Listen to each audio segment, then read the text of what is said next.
नाथ तुम्ही विश्वनाथ दीन रंकमी अनाथ कृपा कराल ते थोडी पाया पडिलो बराडी काय उणे तुम्हा पाशी मी तो अल्पची संतोषी कृपा कराल ते थोडी पाया पडिलो बराडी तुका म्हणे देवा काही भातुके पाठवा कृपा कराल ते थोडी पाया पडिलो बराडी पांडुरंगा करू प्रथम नमन पांडुरंगा करू प्रथम नमन करू प्रथम नमन रंग करू प्रथम नमन दूसरे चरण संताचिया दूसरे चरण संताचिया दूसरे चरण संताचिया त्यांच्या कृपादाने कथेचा विस्तार त्यांच्या कृपादाने कथेचा विस्तार त्यांच्या कृपादाने कथेचा विस्तार त्यांच्या कृपादाने कथेचा विस्तार बाबाजी सद्गुरुदास तुका बाबाजी सद्गुरुदास तुका बाबाजी सद्गुरुदास तुका जन्माद्यस्य तोऽन्वयादितरतश्चार्थेष्वभिज्ञस्वराट् तेने ब्रह्महृदाय आदिकवये मुह्यन्ति यत् सूरयः तेजो वारिमृदां यथा विनिमयो यत्र त्रिसर्गो मृषा धाम्ना स्वेन सदा निरस्तकुहकं सत्यं परं धीमहि योऽन्तःप्रविश्य मम वाचमिमां प्रसुप्तां सञ्जीवयत्यखिलशक्तिधरस्वधाम्ना अन्यांश्च हस्तचरणश्रवणत्वगादि प्राणान्नमो भगवते पुरुषाय तुभ्यं कर्पूरगौरं करुणावतारं संसारसारं भुजगेन्द्रहारं संस्वन्तं हृदयारविन्दे भवं भवानी सहितं नमामि भवं भवानी सहितं नमामि भवं भवानी सहितं नमामि महायोगपीठे तटे भीमरत्या वरं पुण्डरीकाय दातुं मुनित्रयं समागत्य तिष्ठन्तमानन्दकन्दं परब्रह्मलिङ्गं भजे पाण्डुरङ्गम् समचरणसरोजं सान्द्रनीलाम्बुदाभं जघननिहितपाणिं मण्डनं मण्डनानां तरुणतुलसीमाला कन्धरं कञ्जनेत्रं सदयधवलहासं विठ्ठलं चिन्तयामि ॐ नमो ज्ञानेश्वराय ॐ नमो ज्ञानेश्वराय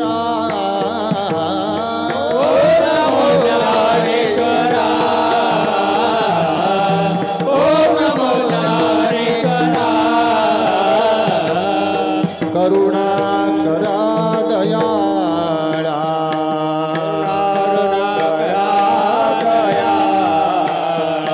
करुणा करा दयाळा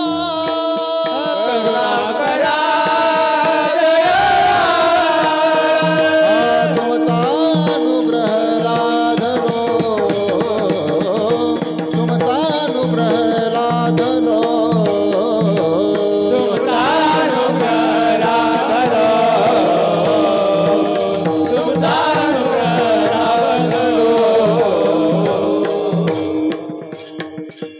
नमो सद्गुरु तुकया ज्ञानदीपा नमो सद्गुरु सच्चिदानंद रूपा नमो सद्गुरु भक्त कल्याण मूर्ती नमो सद्गुरु भास्करा पूर्ण कीर्ती संपाद्य ज्ञानं च विधाय भक्तिं विलोकितो येन समाधिराजा वैराग्यवन्तं सुविचारयुक्तं नमामि जोगं शिरसा गुरुन्तं ध्येयं सदा परिभवग्नमभीष्टदोहं तीर्थास्पदं शिवविरञ्चिनुतं शरण्यं भृत्यार्तिहं प्रणतपालभवाब्धिपोतं वंदे महापुरुष ते चरणारविंदम श्री संतांची या माथा चरणावरी श्री संतांची या माथा चरणावरी श्री संतांची या माथा चरणावरी श्री संतांची या माथा चरणावरी साष्टांग हे करी दंडवत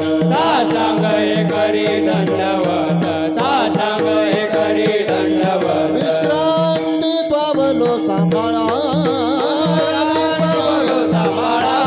विश्रांती पावलो सांभाळा उत्तरी विश्रांती पावलो सांभाळा उतरी काढले अंतरी प्रेम सुख पाढरी अंतरी प्रेम सुख पाढरी अंतरी प्रेम सुख जयांचे केलिया स्मरण होय सकळ विद्यांचे अधिकरण ते चिवंदू श्री चरण श्री गुरूंचे ते नमस्कार होणी आता तुम्ही विश्वनाथ दीन रंकमी अनाथ कृपा कराल ते थोडी पाया पडिलो बराडी.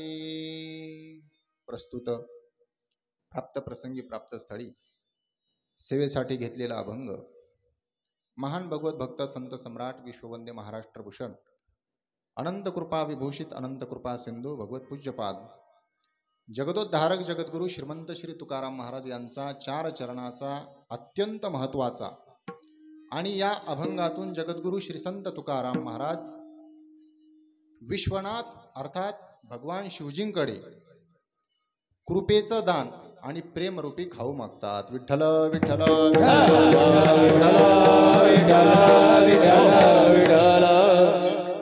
अभंगावरती आपल्याला नियोजित मर्यादित वेळेमध्ये चिंतन करायचं आहे, पण तत्पूर्वी प्रासंगिक परिहार देणं अगत्य आहे, अनिवार्य आहे. दरवर्षीप्रमाणे नारळी पौर्णिमेचं औचित्य साधून खिरडी ग्रामस्थ वीरभद्र महाराजांचा 1 दिवसीय हा कीर्तन महोत्सव सर्व ग्रामस्थांच्या वतीने पार पडत असतो आणि कीर्तनानंतर महाप्रसादाची योजना केलेली असते. दरवर्षीप्रमाणे याही वर्षी हा उत्सव आज या ठिकाणी आरंभ होत आहे. गेल्या वर्षी सुद्धा माझ्या कीर्तनाची सेवा होती बरं का, पण काही कारणास्तव ती सेवा रद्द झाली असल्या कारणानं 1 वर्ष पुढे ढकलली जवळजवळ. आणि म्हणून वीरभद्र महाराजांची कृपा, भगवान श्री पंढरीनाथ परमात्म्याचा आशीर्वाद, मुक्त कैवल्य तेजोनिधी भगवान श्री ज्ञानोबरायांची कृपा, अनेक साधू संतांच्या आशीर्वादाने आपल्याला ही सेवा वीरभद्र महाराजांच्या चरणी समर्पित करायची आहे. विठ्ठल विठ्ठल विठ्ठल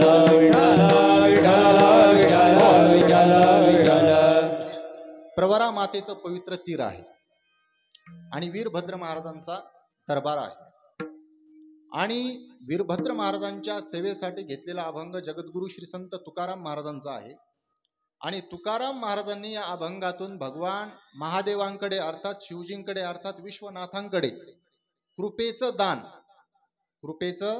दान आणि प्रेमरूपी खाऊची मागणी केलेली आहे. मागणी करणारे जगद्गुरु तुकाराम महाराज आहेत. जगद्गुरु तुकोबाराय हे मागणी करतात. कोणाकडे करतात? विश्वनाथ भगवंताकडे अर्थात महादेवांकडे.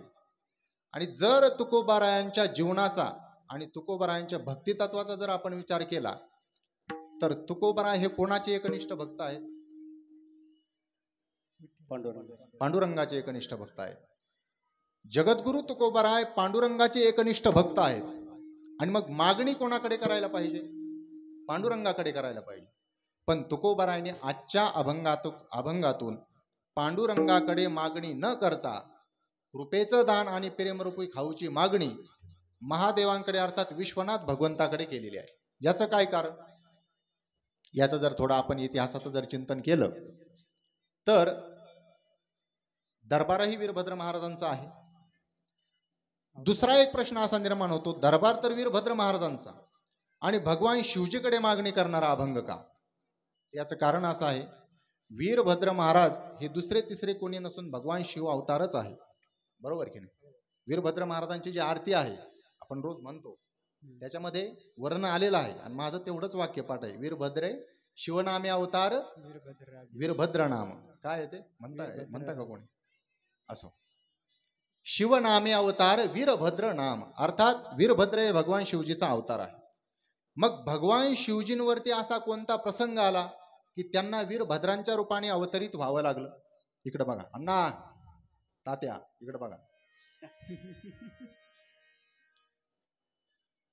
असा कोणता प्रसंग आला की भगवान शिवजींना वीरभद्रांच्या रूपाने अर्थात बिरोबांच्या रूपाने अवतार ग्रहण करावा लागला? तर त्याच्या पाठीमागे श्रीमद भागवत शास्त्रामध्ये द्वितीय स्कंदामध्ये एक कथा आलेली आहे. भगवान श्री विष्णूंच्या नाभीतून कमळाची उत्पत्ती झालेली आहे.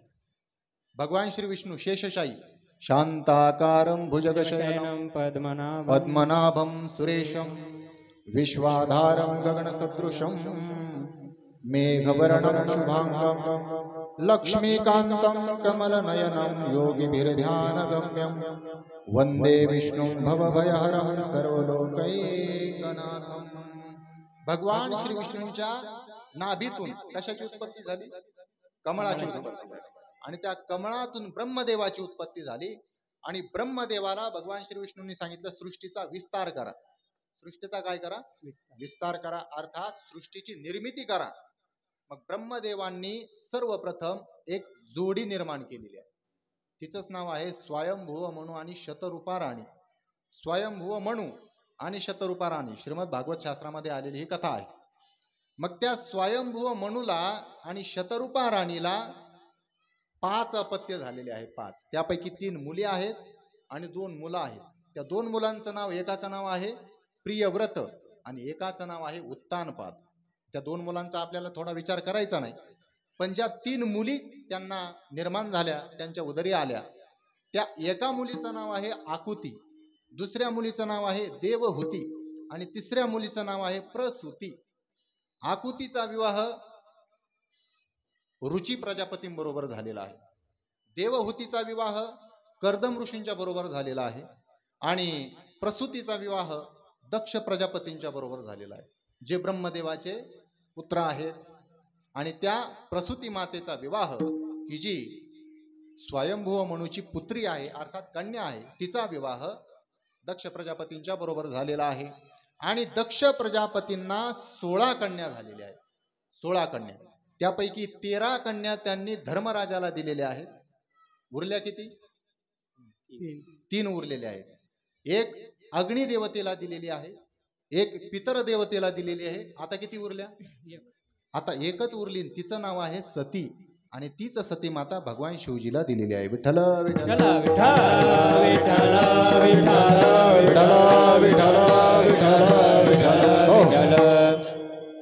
भगवान शिवजींचा विवाह सती मातेच्या बरोबर झाला. आणि झालं काय?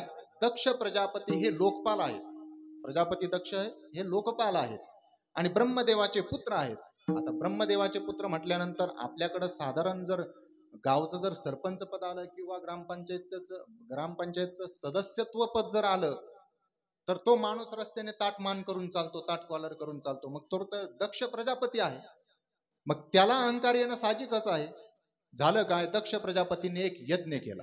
सगळ्या लोकपालांनी मिळून एक यज्ञ करण्याचं ठरवलं आणि त्या यज्ञामध्ये सर्व देवदेवतांना, ऋषी मुनींना, जपी तपी संन्यासी सगळ्या लोकांना बोलवण्यात आलेलं आहे.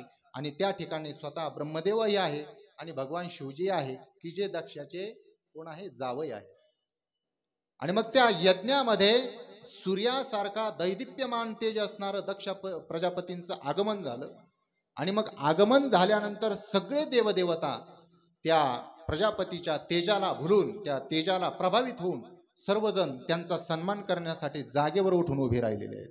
सगळे देव, ऋषी मुनी, जपी तपी संन्यासी दक्ष प्रजापतीचा सन्मान स्वागत करण्यासाठी सर्व जागेवरून उठून राहिले. फक्त 2 जण उठले नाही. कोण? एक तर ब्रह्मदेव आणि दुसरी गोष्ट म्हणजे भगवान शिवजी. त्यांनी आपापली जागा सोडली नाही. कारण ब्रह्मदेव कोण आहेत? दक्ष प्रजापतीचे वडील आहेत. आणि मुलाने वडिलांचा सन्मान करावा की वडिलाने मुलांचा सन्मान करावा? अलीकडे करीत नाही तो भाग निराळा आहे. विठ्ठल विठ्ठल विठ्ठल म्हणून ब्रह्मदेवाने काय आपली जागा सोडलेली नाही आणि भगवान शिवजींनी सुद्धा आपली जागा सोडलेली नाही, उठून उभे राहिलेले नाही. आणि म्हणून दक्ष प्रजापतीने काय केलेलं आहे? ब्रह्मदेवांच्या जवळ गेले. ब्रह्मदेवांना वाकून नमस्कार केला. आता ते वडील असल्या कारणाने दक्ष प्रजापतीला त्याचं काहीही वाटलेलं नाही. पण मी ज्यांची माझी मुलगी प्राणापेक्षा प्रिय असणारी सती, ती सती भगवान शिवजीला पत्नी म्हणून दिलेली आहे आणि जावई हा दुसरं पुत्राचंच रूप राहतो, मुलाचंच रूप राहतो, मुलगा स्वरूपच राहतो जावई. आणि म्हणून भगवान शिवजींनी सभेमध्ये त्या यज्ञ मंडपामध्ये उठून उभा राहून माझा सन्मान करायला पाहिजे होता, तो भगवान शिवजीने केलेला नाही. त्यांनी त्यांची जागा सोडलेली नाही, माझ्या सन्मानासाठी उठून उभे राहिले नाही. ही गोष्ट जरा प्रजापती दक्षांना खटकलेली आहे. आणि तिथून पुढं राजा प्रजापती दक्षांच्या मनामध्ये भगवान शिवजीच्या विषयी क्रोध, द्वेष, मत्सर निर्माण झालेला आहे. भगवान शिवजीला अमंगळ वचन बोलायला लागलेले आहेत की स्मशानामध्ये राहतात, गजचर्म व्याघ्रांबर कंठी शोभे वासुकी हार, गळ्यामध्ये नागाचे हार काय धारण करतात, मेलेल्या माणसाच्या मुंडक्याच्या माळा काय गळ्यामध्ये धारण करतात, हत्तीचं चामडं काय गळ्याला गुंडाळतात, सर्वांगाला गुंडाळतात, सर्वांगाला विभूती चर्चन काय करतात आणि अपवित्र अमंगल अवस्थेमध्ये राहतात. याला मी माझी मुलगी देऊन याच्यावर खूप मोठा उपकार केला, पण याला उपकाराची जाणीव राहिलेली नाही, असं अभद्र शब्दामध्ये भगवान शिवजीला दक्ष प्रजापती बोलायला लागलेले आहेत. भगवान शिवजी थोड्या वेळ त्या ठिकाणी थांबून आपल्या कैलासामध्ये परत निघालेले आहेत. भगवान शिवजी त्रिगुणाच्या पलीकडे गेलेले आहेत. भगवान शिवजीच्या हातामध्ये काय आहे? काय आहे? गदा आहे की नाही? गदा आहे ना? त्रिशूळ. भगवान शिवजीच्या हातामध्ये गदा आहे, बरोबर ना? मग काय आहे? त्रिशूळ आहे. त्रिशूळ. आणि ते त्रिशूळ त्रिगुणाचं प्रतीक आहे. सत्व, रज आणि तम या तीनही गुणांचं प्रतीक काय आहे? त्रिशूळ. भगवान शिवजींना गंध लावतात, तो सध्या कसा लावतात? असं ऊर्ध्वपुंड्र लावतात की त्रिपुंड्र लावतात? त्रिपुंड्र लावतात. अर्थात त्याच्यामध्ये गंध लावण्याची संख्या सुद्धा किती आहे? 3 आहे. बरं, भगवान शिवजीला तुळशी जास्त आवडते, बरोबर? मग काय आवडतं? बेल.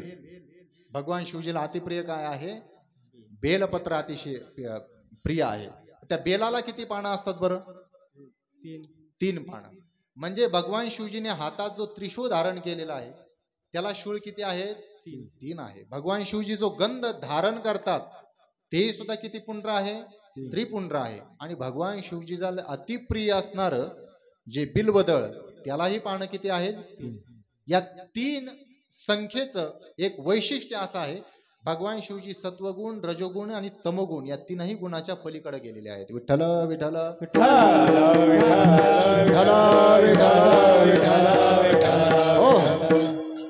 आणि म्हणून जे 3ही गुणाला आपल्या मुठीमध्ये ठेवतात त्यांचं नाव काय आहे?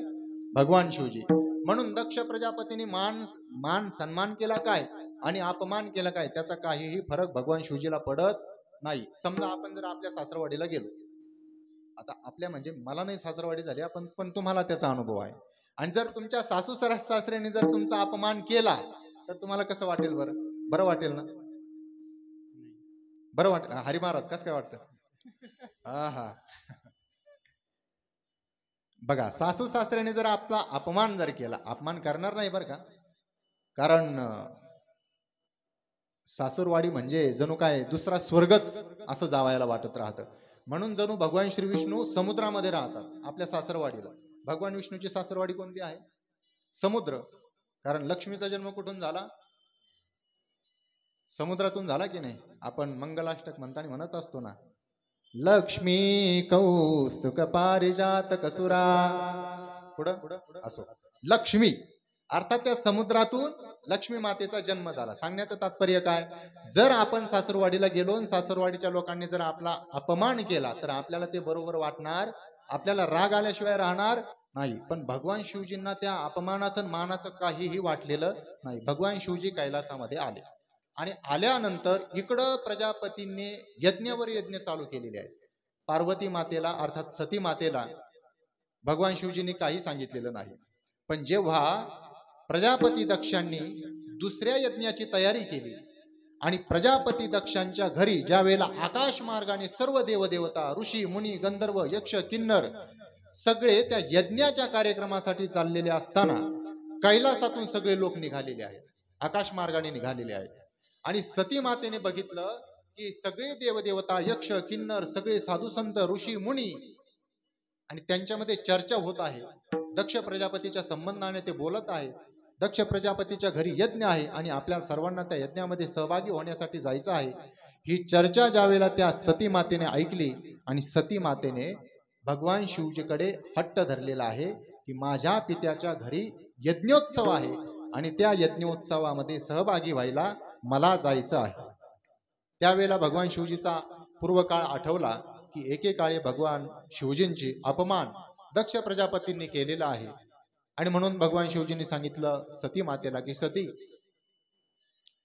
मी ज्या वेळेला दक्ष प्रजापतीच्या यज्ञामध्ये गेलेलो असताना त्या ठिकाणी मी माझ्या आत्मस्वरूपाच्या समाधीमध्ये लीन झालेलो होतो आणि तेवढ्यात दक्ष प्रजापतीचं आगमन झालं यज्ञ मंडपामध्ये. अनवधानाने माझ्याकडून त्यांचा सन्मान झाला नाही म्हणून दक्ष प्रजापतीने माझा मोठा अपमान केलेला आहे. आणि आता तूही त्या यज्ञ मंडपामध्ये अर्थात त्या यज्ञामध्ये सहभागी व्हायला जायचं नाही, कारण माझा अपमान तो तुझा अपमान आणि तुझा अपमान तो माझा अपमान. याचं कारण काय बरं? भगवान शिवजी, आता आपण आपल्या पत्नीला म्हणतो का माझा अपमान तो तुझा अपमान आणि तुझा अपमान तो माझा अपमान, असं आपल्या पत्नीला म्हणतो का आपण? म्हणत नाही. उलट आपणच आपल्या पत्नीचा अपमान करतो की नाही, आणि पत्नी काय आपला कमी नाही करीत, बरोबर की नाही? विठ्ठल विठ्ठल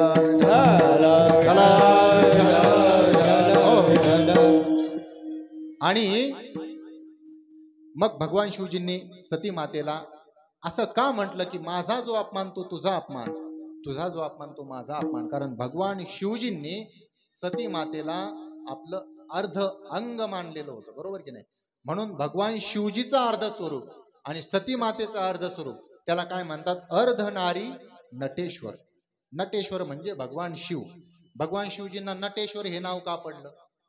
नृत्तावसाने नटराज राजो ननाद ढक्काम नव पंचवारम उद्धर तुकामा सनकादि सिद्धा एतद्विमर्शे शिवसूत्र जालम. नृत्तावसाने नटराज राजो. नट काय करत असतो? नट नृत्य करतो की नाही? नृत्य म्हणजे नटराज हे सर्वप्रथम नाव कोणाचं आहे? भगवान शिवजीचं आहे. नृत्तावसाने नटराज राजो.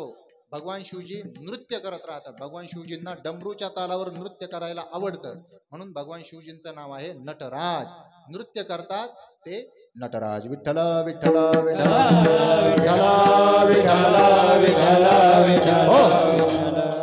म्हणून अर्धनारी नटेश्वर. सती मातेचा अर्ध स्वरूप, भगवान शिवजीचा अर्ध स्वरूप. भगवान शिवजींनी सांगितलं तुझा अपमान तो माझा अपमान, माझा अपमान तो तुझा अपमान. तूही दक्ष प्रजापतीच्या यज्ञामध्ये जायचं नाही. पण एकदा भगवान शिवजींनीच सांगितलं होतं की काही ठिकाणी निमंत्रणाशिवाय जाणं योग्य नाही. म्हणजे निमंत्रण असलं तरच जावं, निमंत्रण जर नसेल तर त्या ठिकाणी जाऊ नये. पण काही ठिकाणं असे आहेत की त्या ठिकाणी निमंत्रणाची अपेक्षा करायची नाही. उदाहरणार्थ जर आपल्या गावचा अखंड हरिनाम सप्ताह असेल तर त्या ठिकाणी दुराग्रह करायचा नाही की ते माझ्याकडे पत्रिका घेऊन आले नाही. निमंत्रण नसतानाही सुद्धा आपण त्या अखंड हरिनाम सप्ताहामध्ये सहभागी व्हायचं आहे. आता नारळी पौर्णिमेचा सर्व आपले ग्रामस्थ हा मोठा उत्सव करत असतात आणि या ठिकाणी निमंत्रणाची वाट पाहिजे का की ते मला सांगायला आले नाही? आपण बिना निमंत्रणाचं या उत्सवामध्ये काय व्हायचं आहे? सहभागी व्हायचं आहे. आणि त्यातली त्यात भागवत शास्त्रामध्ये असं सांगितलं, गुरुच्या घरी शिष्याला निमंत्रण नसलं तरी जाता येतं. गुरुच्या घरी शिष्याने निमंत्रण नसलं तरी जायला हरकत नाही. आई वडिलांच्या घरी मुलाला निमंत्रण नसलं तरी जाता येतं आणि मित्राच्या घरी मित्राला निमंत्रण नसलं तरी जाता येतं. अशी 3 ठिकाणं. मग सती मातेला कुठं जायचं होतं? आई वडिलांच्या घरी. दक्ष प्रजापती, प्रसूती माता, आई वडील आहेत ते सती मातेचे. आणि मग शिवजींना सांगितलं की आई वडिलांच्या घरी मुलाला किंवा मुलीला निमंत्रणाशिवाय जाता येत असल्या कारणाने आता मी तुमच्या आज्ञेची वाट पाहणार नाही आणि माझ्याही आई वडिलांच्या निमंत्रणाची वाट पाहणार नाही. मी मात्र आता दक्ष प्रजापतींच्या अर्थात माझ्या वडिलांच्या यज्ञ उत्सवामध्ये सहभागी झाल्याशिवाय राहणार नाही. विठ्ठल विठ्ठल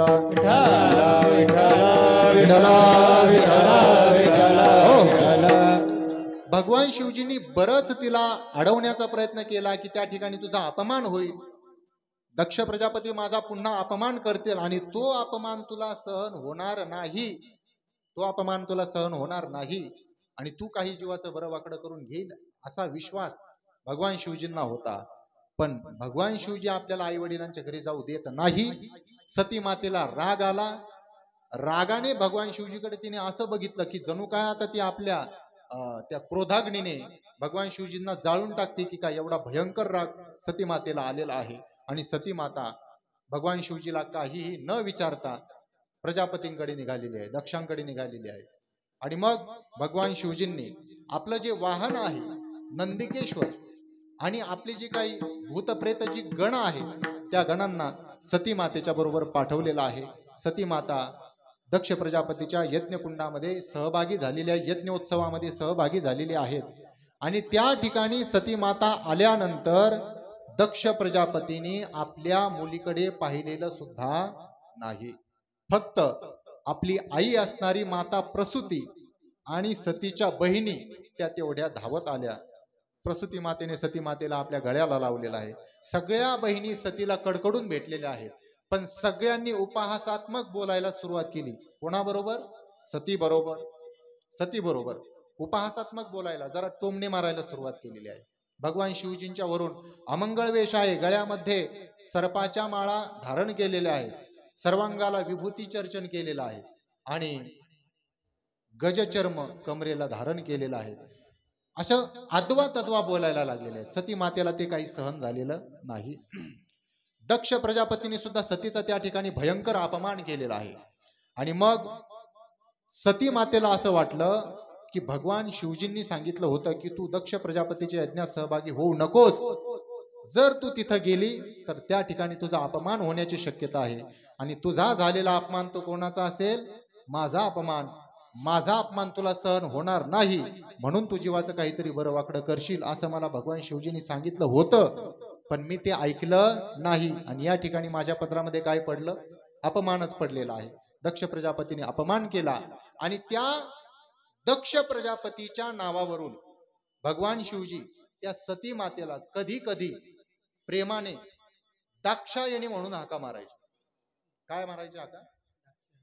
का बरं? दक्षाची मुलगी होती म्हणून दाक्षायणी.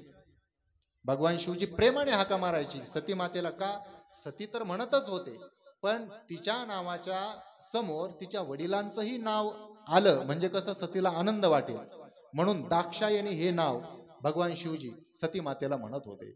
मग सती मातेने विचार केला, माझं हे शरीर मला प्राप्त झालेलं आहे दक्ष प्रजापतीपासून, आणि हे दक्ष प्रजापतीपासून निर्माण झालेलं शरीर असल्यामुळे भगवान शिवजी मला काय करतात? दाक्षायणी म्हणून हाका मारतात. आणि आता इथून पुढे जर मी भगवान शिवजीकडे जर परत गेले, जिवंत परत गेले, तर पुन्हा पुन्हा ज्या वेळेला भगवान शिवजी मला दाक्षायणी म्हणून ज्या वेळेला हाक मारतील त्यावेळेला माझा सर्व अपमान केल्याचा प्रसंग मला आठवेल आणि त्यावेळेला माझ्याही चित्ताला मोठी पीडा होईल, भगवान शिवजीच्याही चित्ताला मोठी पीडा होईल. म्हणून सती मातेने काय केलं? त्याच यज्ञकुंडामध्ये योगाग्नीच्या द्वारा आपलं शरीर भस्मसात करून टाकायचं ठरवलेलं आहे. विठ्ठल विठ्ठल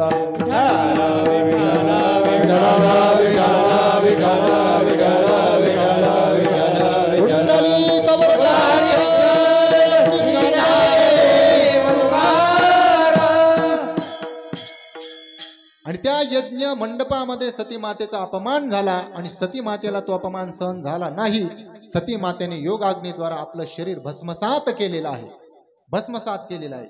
इकडं कैलासामध्ये नारद महर्षींच्या द्वारा भगवान शिवजींना ही वार्ता कळालेली आहे की सती मातेला अपमान सहन न झाल्यामुळे तिने योगाग्नीमध्ये आपलं शरीराची आहुती दिलेली आहे.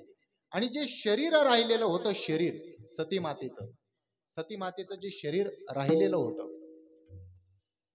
भगवान शिवजींनी ज्या वेळेला ही वार्ता कळाली त्यावेळेला भगवान शिवजींनी तांडव नृत्य करायला सुरुवात केलेली आहे. सगळ्या पृथ्वीमध्ये जणू काय प्रलयकाल झाल्यासारखा त्या ठिकाणी भगवान शिवजींनी तांडव नृत्य करायला सुरुवात केलेली आहे. आणि तांडव नृत्य करत असताना भगवान शिवजी दक्ष प्रजापतीच्या यज्ञामध्ये सहभागी झालेले आहेत. आणि ज्या वेळेला भगवान शिवजी अतिशय क्रोधाने अतिशय आविर्भावामध्ये भगवान शिवजी त्या ठिकाणी तांडव नृत्य करत असताना भगवान शिवजीने आपल्या मस्तकावरील एक जट काढलेले आहे. जटाटवी गलज्वल प्रवाह पावितस्थले गलेवलंब लंबितांबुजंग तुंगमान डमड्डमड्डमड्डमन्निनादवड्डमर्वयं चकार चंड तांडवत्तनोतन शिव शिवम. भगवान शिवजींनी तांडव नृत्य करत असताना आपल्या मस्तकावरील एक जट काढलेली आहे आणि ती जटा धरणीवर आपटलेली आहे आणि त्या जटेमधून ज्या भगवंताचा अवतार झाला त्यांचं नाव काय आहे? वीरभद्र. विठ्ठल विठ्ठल वीरभद्र भगवान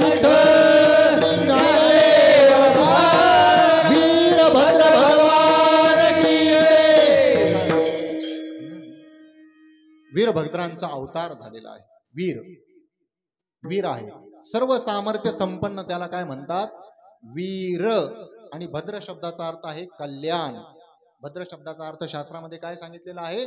कल्याण. ओम भद्रम कर्णेभिः शृणुजाम देवाः भद्रम पश्येमाक्षभिर्जजत्राः स्थिरैरङ्गैः स्तुष्टुवांसस्तनूभिः व्यशेम देवहितं यदायुः. ओम भद्रम कर्णेभिः.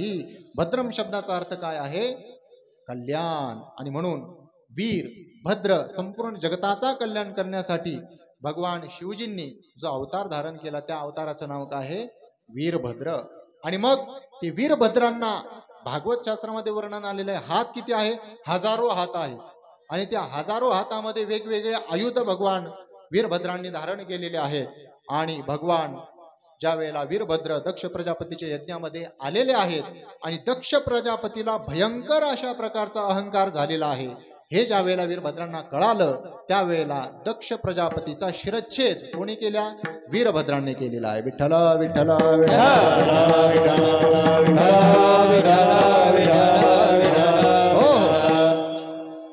ज्या यज्ञ कुंडामध्ये पशुबळी देण्याकरिता जो यूप अर्थात तो खांब रोवलेला राहतो त्या खांबाला बांधून वीरभद्रांनी भगवान त्या दक्ष प्रजापतीचा शिरच्छेद अर्थात अहंकाराचा शिरच्छेद केलेला आहे वीरभद्र महाराजांनी.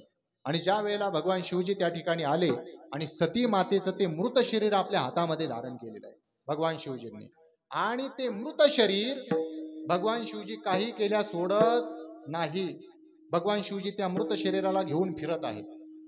वैराग्य धारण केलेलं आहे भगवान शिवजींनी. कारण आवडती पत्नी सती माता योगाग्नीमध्ये भस्म झालेली आहे, जळालेली आहे.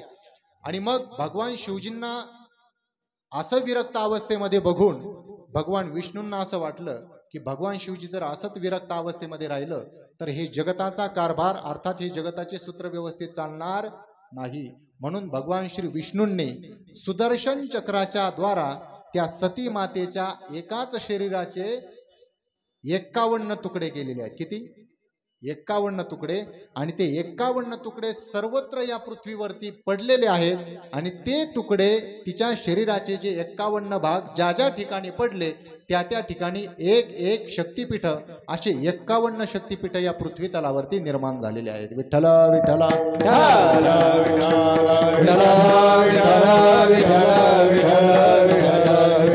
हो. आणि म्हणून वीरभद्र महाराजांचा दरबार याचं कारण एकमेव भगवान वीरभद्र हे भगवान श्री शिवजीचेच अवतार असल्या कारणामुळं वीरभद्रांकडे मागणी करायची काय आणि भगवान शिवजीकडे मागणी करायची काय. आणि म्हणून जगद्गुरु तुकोबारायांचा हा अभंग तुम्ही विश्वनाथ दीन रंकमी अनाथ कृपा कराल ते थोडी पाया पडिलो बराडी या अभंगातून तुकोबारायांनी भगवान विश्वनाथाकडे अर्थात महादेवांकडे भगवान शिवजीकडे कृपेचं दान मागितलेलं आहे आणि प्रेमरूपी खाऊ मागितलेला आहे. प्रेमरूपी खाऊ म्हणजेच प्रसाद मागितलेला आहे. प्रसाद असतो प्रसन्नता. प्रेमरूपी प्रसाद भगवान शिवजीकडे तुकोबाराय मागत आहेत. पण या अभंगाचा जर आपण आणखी विचार केला तर हा अभंग जरी असला तरी ही अभंगातील सगळी भाषा ही पत्राची भाषा आहे. हा अभंग म्हणजे जगद्गुरु तुकाराम महाराजांनी भगवान विश्वनाथाला पाठवलेलं पत्र आहे. जगद्गुरु तुकोबारायांनी आपल्या जीवनामध्ये बऱ्याचदा पत्र व्यवहार केलेला आहे. बऱ्याचदा पत्र व्यवहार केलेला आहे. त्यातलं पहिलं पत्र जगद्गुरु तुकोबारायांनी कोणाला पाठवलं बरं? कोणाला पाठवलं बरं? महादेवाला नाही, भगवान आपलं छत्रपती शिवाजी महाराजांना पाठवलेलं आहे. पहिलं पत्र जगद्गुरु तुकाराम महाराजांनी कोणाला पाठवलेलं असेल तर ते छत्रपती शिवाजी महाराजांना. झालं काय, जगद्गुरु तुकोबारायांची जी धवल कीर्ती आहे कोणती, बाळवेश घेवोनी श्रीहरी भेटला, विधीचा जनिता तोची आठवा दिदला, तेने ब्रह्मानंदे प्रेमाडोलविला, न तुके म्हणोनी तुका नामे गौरविला, जय जयाजी सद्गुरु स्वामी तुकया दातारा, जय जयाजी सद्गुरु स्वामी तुकया दातारा, जय जयाजी सद्गुरु स्वामी तुकया दातारा, जय जयाजी सद्गुरु स्वामी तुकया दातारा, तारक तू सकळांचा जीव लागा सोयरा, जीव गगरा, तारक तू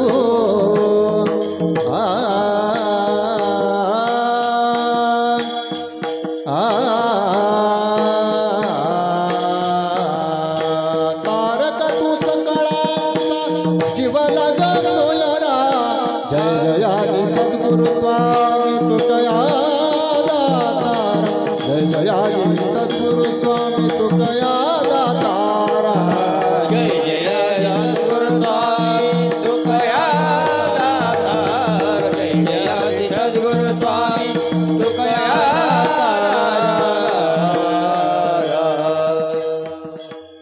प्रपंच रचना ही सर्व भोगुनी त्यागिली, वैराग्याची कळा वर्तुणी दाखविली, नाही का. जगद्गुरु तुकोबारायांचा भवसिंधुसी बांधला से तुझेने. जगद्गुरु तुकोबारायांची जी धवल कीर्ती आहे ती छत्रपती शिवाजी महाराजांच्या बरोबर पर्यंत पोहोचलेली आहे. आणि तुकोबारायांच्या संसाराला काहीतरी आपला हातभार लागावा आपल्या राजकोशातून, म्हणून छत्रपती शिवाजी महाराजांनी जगद्गुरु तुकाराम महाराजांना नजराणा पाठवलेला आहे.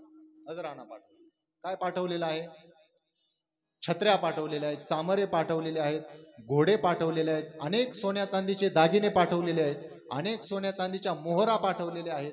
आणि सगळ्या ते आपल्या शिपायांकरवी ज्यावेळेला तुकोबारायांकडे पाठवलं, तुकोबारायांनी तो सगळा नजराणा परत छत्रपती शिवाजी महाराजांना पाठवलेला आहे.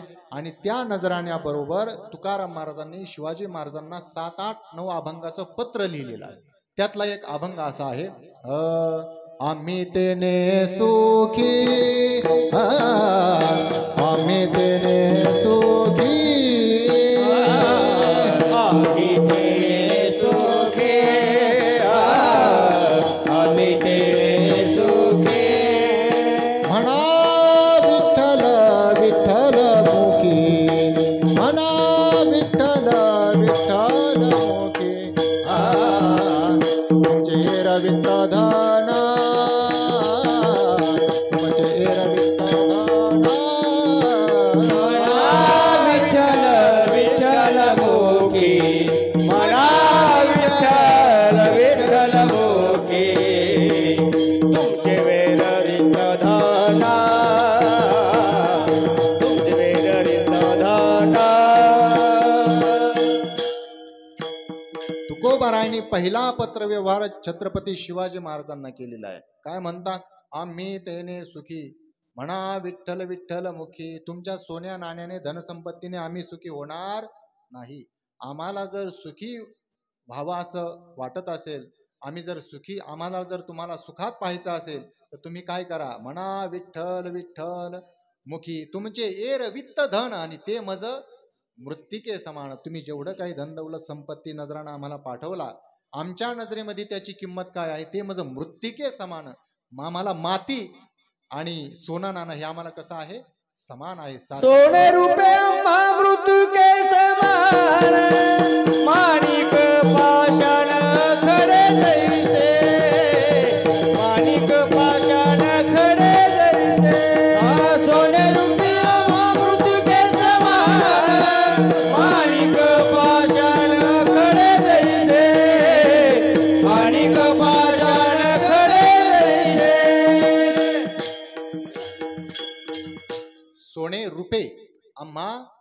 मृत्तिके समान आणि माणिक पाषाण खडे जैसे. ही काही लौकिक जी धनसंपत्ती आहे आमच्या नजरेमध्ये त्याची किंमत काय आहे?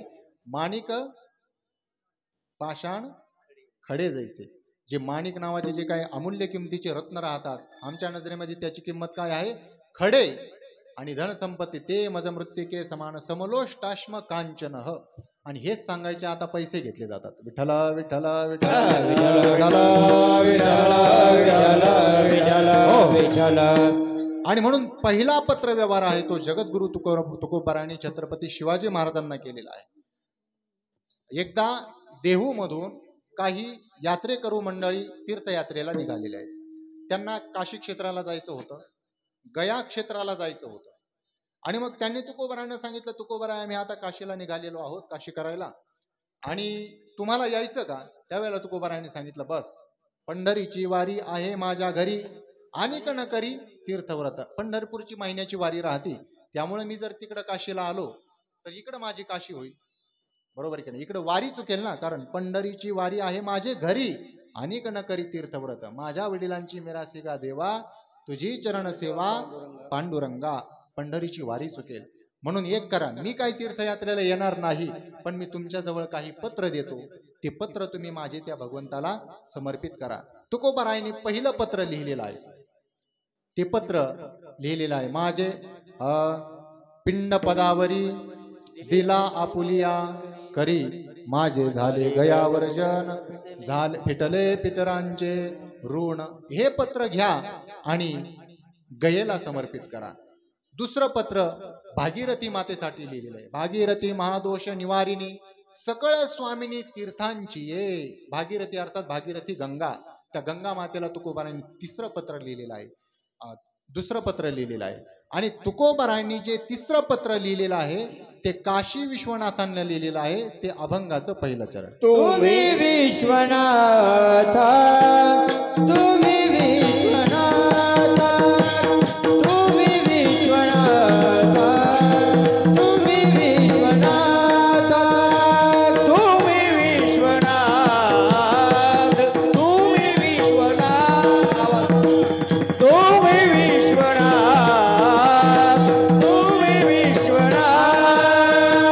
तुम्ही विश्वनाथ, तुम्ही विश्वनाथ, तुम्ही विश्वनाथ, तुम्ही विश्वनाथ, तुम्ही विश्वनाथ, तुम्ही विश्वनाथ, तुम्ही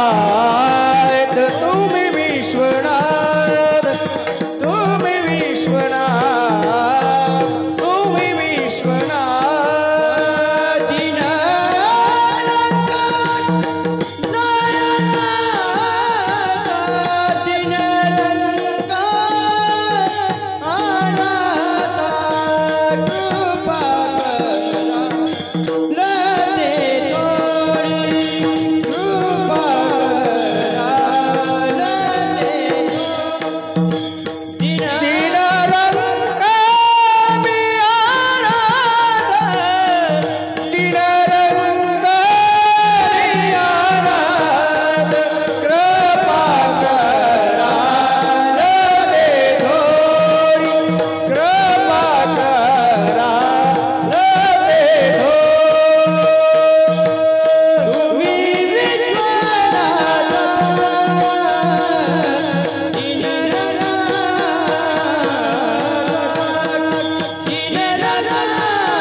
त्या यात्रेकरूंच्या जवळ तुकोबारायांनी जे पत्र विश्वनाथ भगवंताला दिलं आणि त्या पत्रामध्ये तुकोबाराय म्हणतात, तुम्ही विश्वनाथ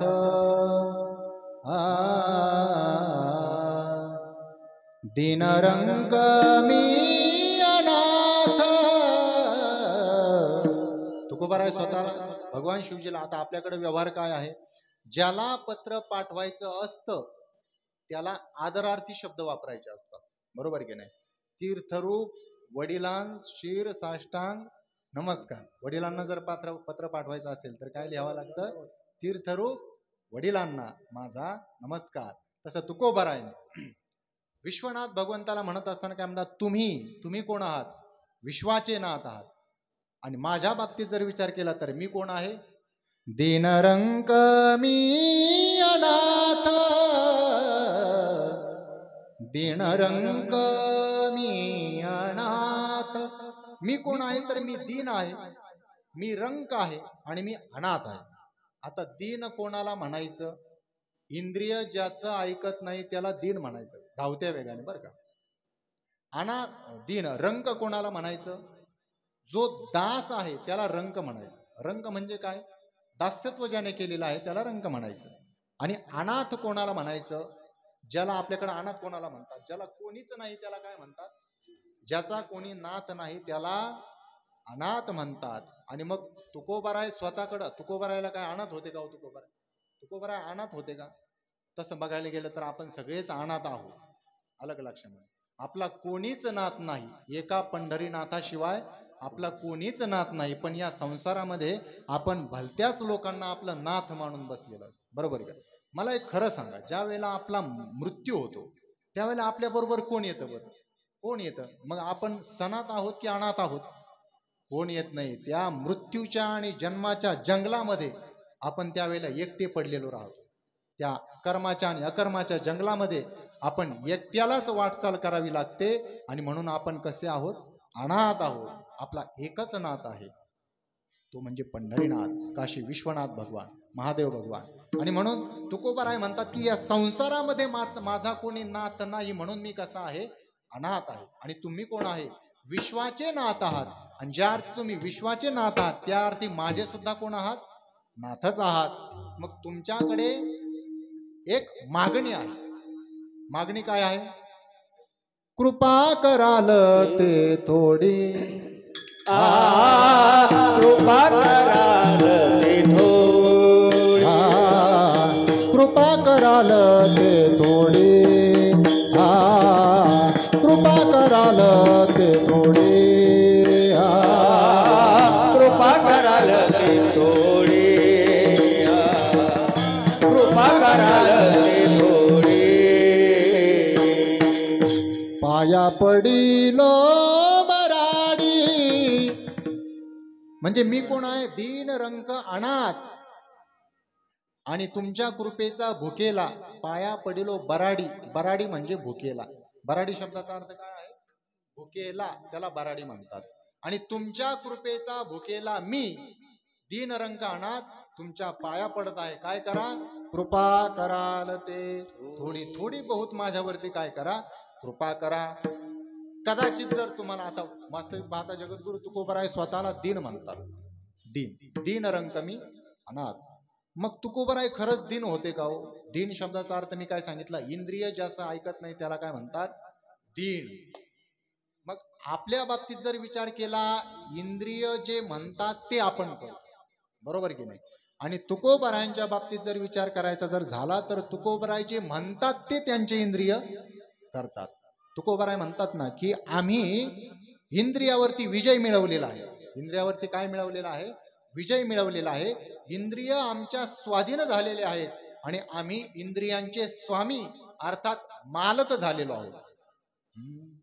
इंद्रियांचे धनी आम्ही झालो गोसावी, इंद्रियाचे धनी आम्ही झालो गोसावी. काम क्रोध बंदी खाणी, काम क्रोध बंदी खाणी, का म्हणे दिले आम्ही, का म्हणे दिले आम्ही. इंद्रियाचे धनी आम्ही झालो गोसावी, इंद्रियाचे धनी आम्ही झालो गोसावी, इंद्रियाचे धनी आम्ही झालो गोसावी, इंद्रियाचे धनी आम्ही झालो गोसावी.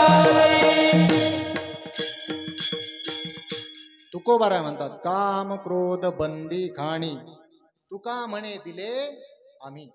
बघा, काम आणि क्रोध, काम क्रोध आणि लोभ श्रीमद भगवद्गीतेच्या 17व्या अध्यायामध्ये काम क्रोध लोभाला नरकाचे 3 द्वार आहेत असं म्हटलेलं आहे. नरकाला जायचं असेल तर या 3 द्वारातून जावं लागतं बरं का. नरकाला जर जायचं असेल तर या 3 द्वारातून जावं लागतं, काम क्रोध आणि लोभ. आणि हे 3 द्वार नरकाची असल्या कारणानं जगद्गुरु भगवान कृष्ण परमात्मा म्हणतात तस्मात एतत्रयम त्यजेत.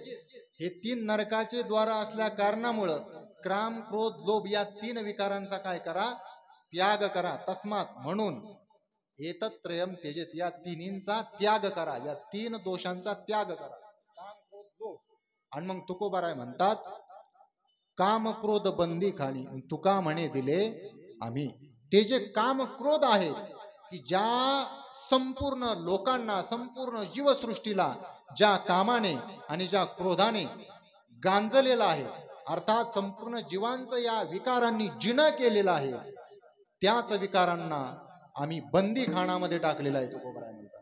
आणि इंद्रियांचे धनी आम्ही झालो गोस्वामी. वास्तविक गोसावी शब्द हा अपभ्रष्ट रूप झालेला आहे. मूळ शब्द आहे गोस्वामी. गो नाम इंद्रिय आणि स्वामी म्हणजे मालक. इंद्रियांचे आम्ही मालक झालेलो आहोत. कशावरून? तुकोबारायांच्या जीवनातला एक प्रसंग बघू आपण छोटासा. जगद्गुरु तुकोबारायांचे मेहुणे, जगद्गुरु तुकोबारायांच्या पत्नी जिजाई साहेब आणि तुकोबारायांचे मेहुणे एकदा तुकोबारायांच्या घरी आले बरं का. घरी आल्यानंतर आपण मेहुणा जर आल्यानंतर काय करतो बरं आपण मच्छू भाऊ काय करतो? तुम्हाला आहे ना मेहुणा? आहे ना? नाहीये? अरे हरी मारा तुम्हाला. पाहुणचार कसं काय करतात? दांडगा का आपण जेमतेम? लहान आहे का? बर. जर आपल्या बायकोचा भाऊ जर आपल्या घरी आला तर आपला भाऊ आल्यानंतर, आज रक्षाबंधन आहे बघा, आणि आज बऱ्याच जणींचे भाऊ आपल्याकडे आले असतील रक्षाबंधनाच्या सणासाठी. मग आपला भाऊ आल्यानंतर कोणत्या बहिणीला दुःख वाटेल बरं? कोणत्या बहिणीला दुःख वाटणार नाही. उलट तिचा आनंद गगनाला भिडल्याशिवाय राहणार नाही. म्हणून तुकोबारायांचे मेहुणे जिजाई आई साहेबांचे भाऊ त्यांच्या घरी आले, तुकोबारायांच्या घरी. आणि जिजाबाईने वास्तविक पाहता इतर वेळेला तुकोबारायांच्या घरी दुष्काळाची छाया पसरलेली बरं का, दुष्काळाची छाया पसरलेली.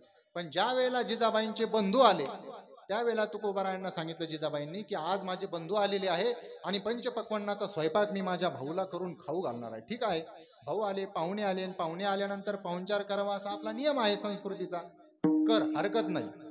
मग घरामध्ये इतर वेळेला दुष्काळाची छाया, तुकोबारायांनी सांगितलं काही सामान वगैरे आणायचं का, किराणा वगैरे भरून आणायचं का दुकानातून? जिजाईने सांगितलं बोलायचं नाही, सगळं आहे म्हणले घरामध्ये. म्हणजे बऱ्याचदा जर माणसाकडून अर्थात नवऱ्याचे कडून आलेले जे पाहुणे मंडळी आहेत ते जर घरी आले तर घरामध्ये दुष्काळाची छाया असते. आणि जर आपल्याकडचे जर कोणी पाहुणे मंडळी जर घरी आले तर बोलायचं नाही, सगळं आहे घरामध्ये. जिजाबाईंनी सांगितलं सगळं घरामध्ये आहे, मी पंचपक्वान्नाचा स्वयंपाक करणार. स्वयंपाक बनवला आणि घाईघाईने अति प्रेमाने म्हणा जिजाई साहेबाकडून एका भाजीमध्ये मीठ टाकायचं राहून गेलं. मग मीठ टाकायचं राहून गेल्यानंतर मग ती भाजी कशी झाली असेल? अव्यक्त निराकार नाही ज्या आकार, नाही का, तिला कुठल्याही प्रकारची चव नाही त्या भाजीला.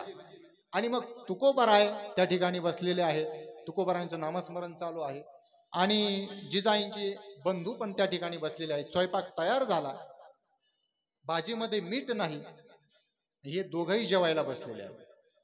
तुकोबारायांना वाढलं, आपल्या भाऊंना वाढलं. तुकोबारायांनी नामस्मरण, देवाच्या प्रसादे करारे भोजन, व्हाल कोण कोण अधिकारी ते.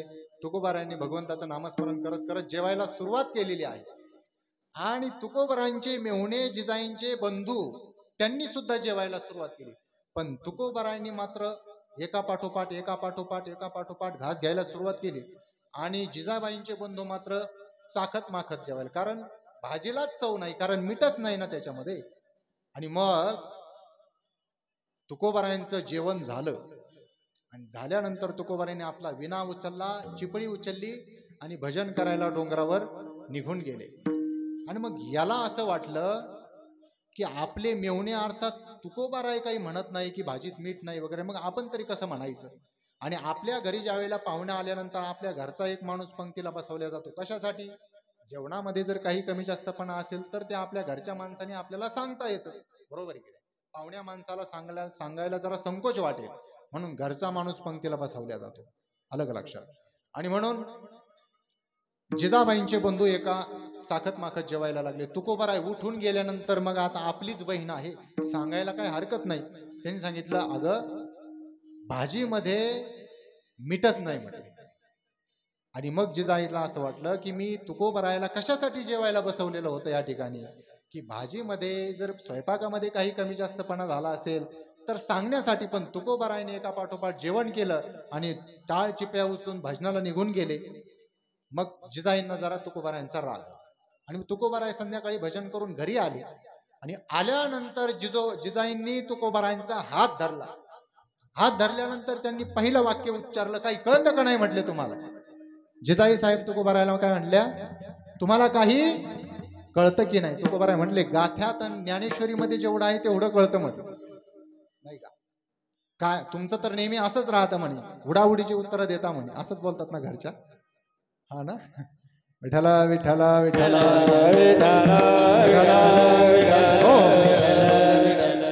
माझा भाऊ जेवला नाही म्हटले. म्हणे मग पुन्हा वाढ, परत जेवू घाल त्याला. तुकोबारायांचं बोलणं, अहो भाजीमध्ये मीठ नाही. तुकोबारायांनी सांगितलं, मग मीठ टाकून खाऊ घाल म्हटले. मग तुकोबारायांना जिजाई साहेब विचारतात, अहो भाजीमध्ये मीठ नाही, मग हे निदान तुम्ही जर मला सांगितलं असतं तर मी त्या भाजीमध्ये मीठ टाकून परत तुम्हाला गरम करून ती भाजी वाढली असते आणि माझा भाऊ सुखाने पोट भरून जेवला असता.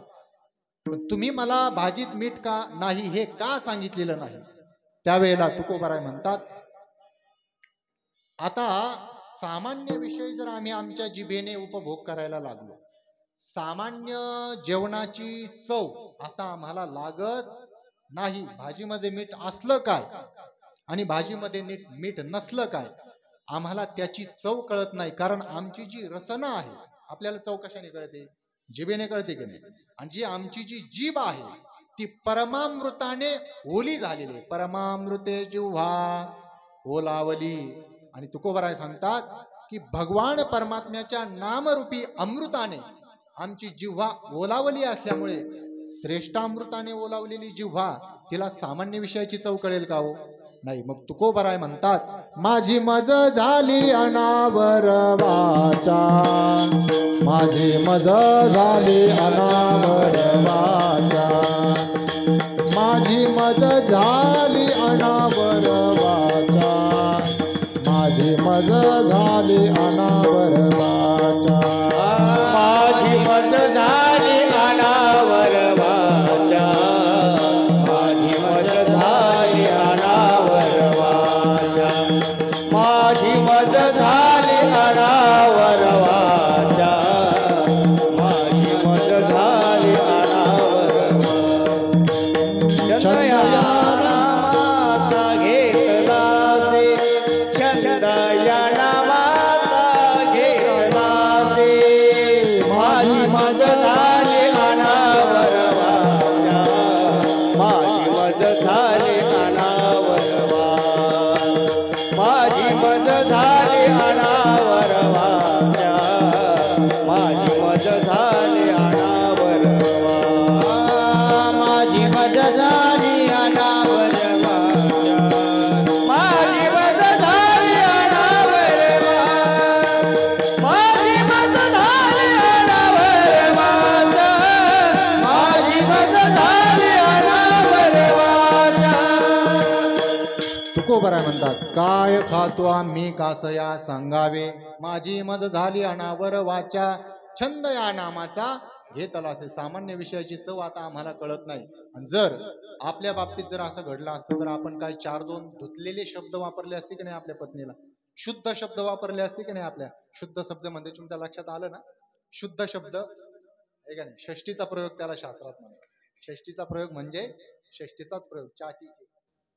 विठाला विठाला विठाला विठाला. आणि मग जर तुकोबाराय स्वतःला दिन म्हणून देतात आणि इंद्रियावरती तर तुकोबारायने विजय मिळवला, तर तुकोबाराय हे दिन आहेत का हो? दिन नाहीत. याच्यापेक्षा जर आणखीन दुसरा प्रसंग जर सांगायचा ठरला तर काही गावातील कर्मठ लोकांनी तुकोबरायांकडे एक वेश्या व्यवसाय करणारी स्त्री पाठवलेली आहे. आणि तिसरी ज्या वेळेला तुकोबरायांकडे आली आणि तुकोबरायांना देहसुखाची मागणी करायला लागली, त्यावेळेला तुकोबरायांची उद्गार आहे, साई ओ माये न करी सयास न करी सया साई ओ माये न करी सया साई ओ माये न करी सया आम्ही विष्णुदास तैसे नोहे आम्ही विष्णुदास तैसे नोहे आम्ही विष्णुदास तैसे नोहे जाई वो तुम्हाते न करी सायास आम्ही विष्णुदास तैसे तैसे नोहे. तैसे म्हणजे कैसे, आम्ही विष्णुदास तसे नाहू म्हणजे राहायचं ब्रह्मचारी, तिथं काय धंदे करायचे तसल्या प्रकारे आम्ही विष्णुदास नाही. झुंजारते क विष्णुदास जगी पाप पुण्यांगी नातळे त्या. काम क्रोध आम्ही बंदी खाण्यामध्ये टाकलेले आहेत. आणि तुकोबराय त्या स्त्रीला म्हणते, तुका म्हणे तुझं पाहिजे भ्रतार तरी काय नर थोडे झाले. त्या ठिकाणी जर आपला दुसरा एखादा सामान्य माणूस असतो तर त्याची काय गंमत झाली. रात्री झोप आली नसते महाराज. विठ्ठल विठ्ठल विठ्ठल विठ्ठल विठ्ठल. सांगण्याचं तात्पर्य जगद्गुरु तुकोबारायांनी आपल्या इंद्रियावरती विजय मिळवलेला आहे. तरीही तुकोबराय स्वतःला दीन म्हणून घेतात, स्वतःला रंक म्हणून घेतात, स्वतःला अनाथ म्हणून घेतात. ही जगद्गुरु तुकोबरायांची मूर्तिमंत नम्रता आहे. आणि तुकोबराय कोणापुढे नम्र होत नाही बरं का. तुकोबराय ज्याच्या पुढे नम्र व्हायचं त्याच्याच पुढे नम्र होतात. आहिऱ्या गाहिऱ्या नत्तू खैऱ्याच्या पुढे तुकोबराय नम्र होत नाही. पण आज तुकोबराय भगवान शिवजीकडे मागणी मागत आहे, विश्वनाथ भगवंताकडे मागणी मागत आहे. म्हणून स्वतःकडे दीन रंक मी अनाथ कृपा कराल ते थोडी पाया पडिलो बराडी. दीन रंक अनाथ असा असणारा मी तुमचं पाया पडत आहोत. तुम्ही काय करा, थोडी बहुत माझ्यावरती काय करा, कृपा करा. पण तुकोबरायांना एक विचार मनामध्ये आला, भगवान विश्वनाथांचं आपण दर्शन घेत आहोत आणि तुकोबरायांना थोडीशी भगवान विश्वनाथांना आपण म्हणत आहोत की आमच्यावर थोडीशी कृपा करा. पण भगवान शिवजींना असं वाटेल की यांच्या मागण्या जरा जास्तच असतील. तर तुकोबराय म्हणतात, काय उणे तुम्हा पासी काय उणे तुम्हा पासी काय उणे तुम्हा पासी काय उणे तुम्हा पासी तो अल्पासी संतोषी मी तो अल्पासी संतोषी पाया पडिलो कृपा कराते थोडी कृपा कराते थोडी मी तो अल्पासी संतोषी मी तो अल्पासी संतोषी कृपा कराले थोडी कृपा कराले थोडी.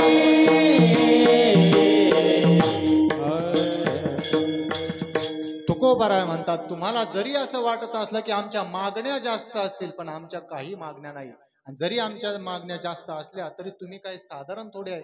काय उणे तुम्हापाशी, तुमच्याजवळ काय कमी आहे. भगवान शिवजीचा जर आपण विचार केला, भगवान शिवजीकडे काहीही कमी नाही, तरी पण विरक्त अवस्थेमध्ये राहतात. असं सांगतात, ज्या वेळेला लंकेश्वर रावणाची लंका सोन्याची होती, ती बनवली कोणी, भगवान शिवजींनी बनवली. भगवान शिवजींनी तो जो सोन्याची लंका आहे ती पार्वती मातेसाठी बनवली. आणि त्या लंकेचं जे काय गृहप्रवेश म्हणतो ना आपण, ती पूजा करण्यासाठी पुरोहित म्हणून कोणाला बोलावलं तर रावणाला बोलवलेलं आहे. रावण 4 वेदाचा जाणता होता, प्रकांड पंडित होता रावण. आणि मग ज्या वेळेला आता घरादाराची पूजा केल्यानंतर आपण ब्राह्मण देवतेला भूदेवतेला दक्षिणा देतो की नाही, मग भगवान शिवजींनी सांगितलं रावणाला, तुला जी दक्षिणाला पाहिजे असेल ती माग. त्यांनी सांगितलं, तुम्ही ज्या वास्तूची पूजा केली ती वास्तूच मला द्या. म्हणजे ती सोन्याची लंका भगवान शिवजींनी कोणाला दिली. हा, शास्त्रामध्ये वर्णन आलेले. भगवान शिवजीकडे काय कमी आहे हो, काही कमी नाही. स्वयमेव महेश, स्वतःच भगवान शिवजी कोण आहे, महेश आहे. सर्व देवांचेही देव भगवान शिवजी आहेत, बरोबर की नाही. आणि स्वयमेव महेश तनयो गणेश, भगवान शिवजीच्या पुत्राचं नाव काय आहे? गणेश. जे गणेश कोण आहे? सुख करता दुःख हरता वारता विघ्नाची, नरवी पुरवी प्रेम कृपा जयाची, सर्वांगी सुंदर उठीसे दुराची, उठीसे दुराची, कंठी झळके माळ मुक्ता फळाची. सुख करता आणि दुःख, सुखाची प्राप्ती करून देणारा म्हणून सुख करता आणि दुःखाचं हरण करणारा म्हणून दुःख हरता, विघ्नाची वार्ता नुरवी आणि प्रेम पुरवी असा त्याचा अन्वय आहे. विघ्न आपल्यापर्यंत येऊ देत नाही कोण? गणपती बाप्पा. ज्यांच्या मुलाचं नाव विघ्नहर्ता आहे. तनयो गणेश सखा धनेश, अर्थात भगवान शिवजीचा मित्र कोण आहे? कुबेर. आणि या विश्वामध्ये त्रैलोक्यामध्ये जेवढी धनसंपत्ती आहे त्या सगळ्या धनसंपत्तीवर पहिला अधिकार कुबेराचा आहे. आणि असा कुबेर धनसंपत्तीने युक्त असणारा तो तुमचा सखा आहे, नाही का. आणि श्वश्रू नगेश गिरीश, साक्षात हिमालय तुमचा सासरा आहे. त्यामुळे तुमच्याकडे काही कमी नाही. आणि माझ्या बाबतीत जर विचार केला तर मी तो अल्पची संतोषी, थोड्यामध्ये समाधान मानणारा मी आहे. मग थोड्यामध्ये म्हणजे नेमकं कशामध्ये? तुका म्हणे देवा, तुका म्हणे देवा, तुका म्हणे देवा, तुका म्हणे देवा, प्रेम भातुके पाठवा, प्रेम भातुके पाठवा,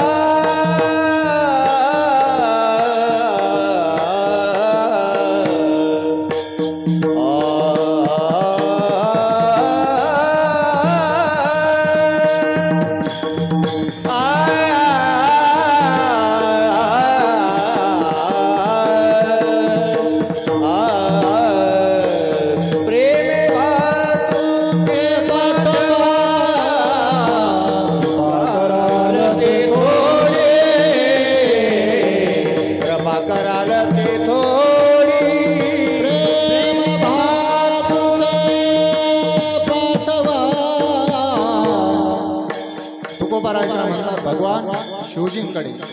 मी तो अल्पची संतोषी, थोड्यामध्ये समाधान मानणारा मी आहे.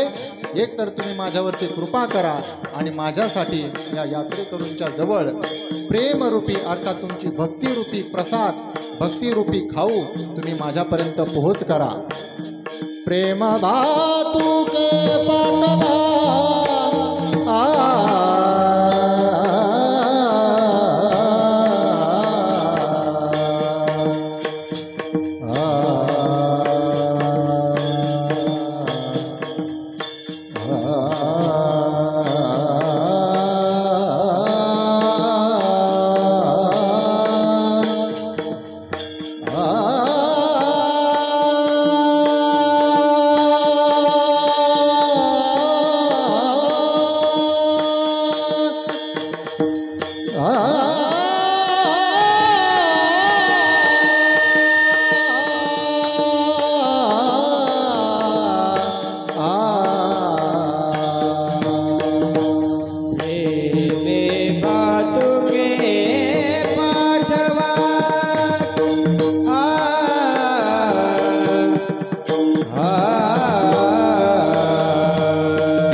मंडळी कवरदार विठ्ठल ज्ञानदेव पंढरीनाथ भगवान की जय.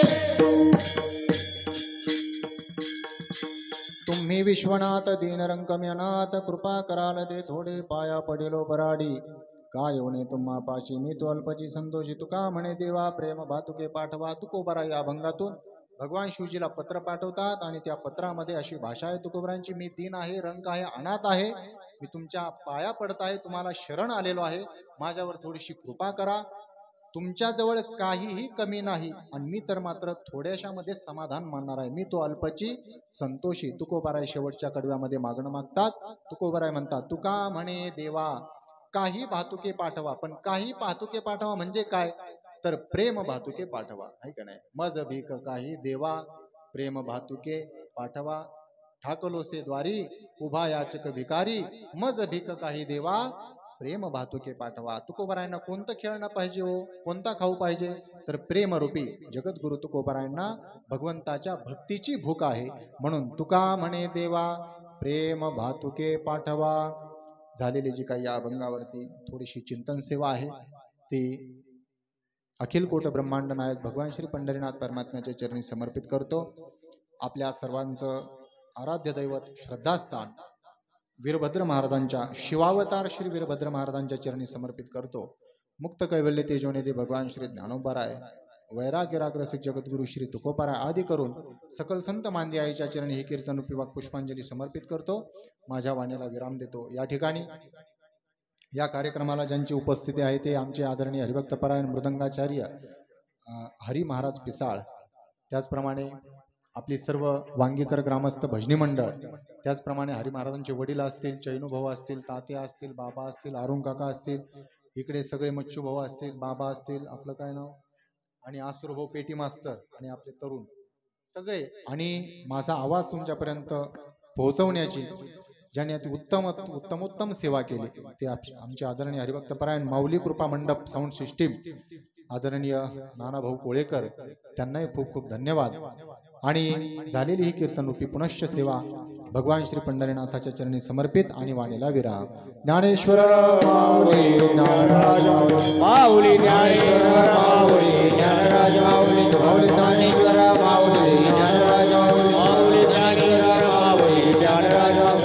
जय विठ्ठल जय विठ्ठल जय विठ्ठल जय हरी विठ्ठल विठ्ठल जय हरी. बोलिले